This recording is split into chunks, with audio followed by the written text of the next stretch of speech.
एक ऐसी प्रॉब्लम जो दुनिया का कोई भी देश आज तक सॉल्व नहीं कर पाया, ना इंडिया, ना अमेरिका, ना चाइना। और सबसे शॉकिंग बात, ये प्रॉब्लम है हर इंसान की लाइफ में हर रोज आती है। अगर ये प्रॉब्लम ना होती तो इकोनॉमिक्स नाम का सब्जेक्ट एग्जिस्ट नहीं करता। तो आखिर है क्या ये प्रॉब्लम? चलिए जानते हैं सेंट्रल प्रॉब्लम ऑफ इकोनॉमिक्स आखिर होती क्या है। सोचो तुम्हारे पास 500 रुपए हैं और तुम्हें पिज्जा भी खाना है, मूवी भी देखनी है और नई टी शर्ट भी खरीदनी है, ठीक है। लेकिन रुपए सिर्फ आपके पास 500 रुपए हैं। अब तुम सब कुछ एक साथ तो नहीं कर सकते, तुम्हें चॉइस करनी पड़ेगी। यही सिचुएशन हर इकोनॉमी के साथ होती है। रिसोर्सेज लिमिटेड होते हैं लेकिन हमें वांट्स अनलिमिटेड होते हैं। ह्यूमन वांट्स अनलिमिटेड होते हैं। इसी मिसमैच को इकोनॉमिक्स में स्कैरसिटी कहते हैं और स्कैरसिटी की वजह से सेंट्रल प्रॉब्लम ऑफ इकोनॉमिक्स पैदा होती है। सेंट्रल प्रॉब्लम का मेन रीजन है limited resources plus unlimited wants. मान लो एक कंट्री के पास लिमिटेड लैंड है, लिमिटेड लेबर है, लिमिटेड मशीन्स हैं, लिमिटेड कैपिटल है, लेकिन लोगों की ज़रूरतें और इच्छाएं लगातार बढ़ती रहती हैं। सबको अच्छा घर चाहिए, अच्छी एजुकेशन चाहिए, अच्छी हेल्थ केयर, लग्जरी प्रोडक्ट्स भी चाहिए, लेकिन रिसोर्सेज इतने नहीं होते कि सब कुछ अनलिमिटेड अमाउंट में प्रोडक्ट किया जा सके। इसीलिए चॉइस लेनी पड़ती है।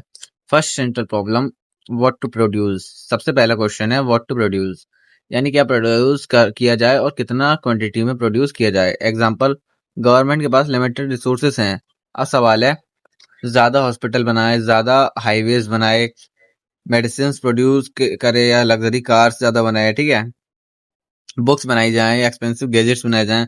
अगर ये चीजें ज्यादा प्रोड्यूस होंगी तो दूसरी चीज कम प्रोड्यूस होंगी, क्योंकि रिसोर्सेज लिमिटेड हैं। इसलिए इकोनॉमी को डिसाइड करना पड़ता है कौन सी गुड्स और सर्विसेज प्रोड्यूस करनी है। Second central problem is how to produce.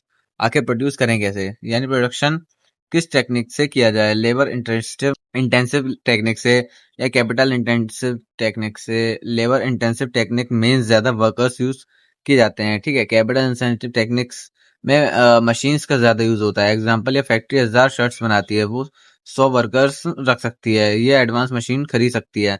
दोनों मेथड्स को अपने एडवांटेज और डिसएडवांटेजेस हैं। इकोनॉमी को डिसाइड करना पड़ता है कि अवेलेबल रिसोर्सेज का सबसे इफेक्टिव यूज कैसे किया जाए।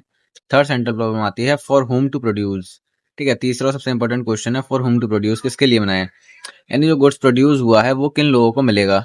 रिच लोगों को, मिडिल क्लास को, पुअर क्लास को, किसको। एग्जाम्पल के तौर पर समझते हैं, कंपनी लग्जरी कार्स बनाती है, वो सब लोग नहीं खरीद सकते, सिर्फ हाई इनकम ग्रुप ही खरीद सकता है। इसी तरह इकोनॉमी को डिसाइड करना पड़ता है कि प्रोडक्शन का डिस्ट्रीब्यूशन कैसे होगा। तो दोस्तों, central problem of economics scarcity की वजह से पैदा होती है, क्योंकि रिसोर्सेज लिमिटेड हैं, वांट्स अनलिमिटेड हैं। ये तीन क्वेश्चन ही पूरी इकोनॉमिक्स की फाउंडेशन है। अगर आपको ये कॉन्सेप्ट समझ आया तो इकोनॉमिक्स को आधा चैप्टर आपने मास्टर कर लिया है। वीडियो हेल्पफुल लगी हो तो शेयर करो, लाइक करो और क्लास 12 इकोनॉमिक्स के कंप्लीट चैप्टर्स के लिए चैनल सब्सक्राइब करना मत भूलना। मिलते हैं।